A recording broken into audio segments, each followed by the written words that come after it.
Percaya diri Ridwan Kamil, Pilkada Jakarta akan masuk 2 putaran. Saudara calon gubernur Jakarta nomor urut 1 Ridwan Kamil menanggapi hasil hitung cepat atau quick count pada sejumlah lembaga survei. RK menyebut jika harus melalui 2 putaran, maka ia akan bersemangat dan melakukan banyak perbaikan.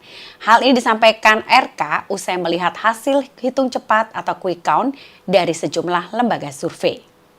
RK juga menyebut putaran kedua Pilkada Jakarta akan menjadi kenyataan mengingat dalam hitung cepat belum ada yang melampaui perolehan suara hingga 50%. RK tetap optimistis jika kembali bertarung pada putaran kedua nantinya.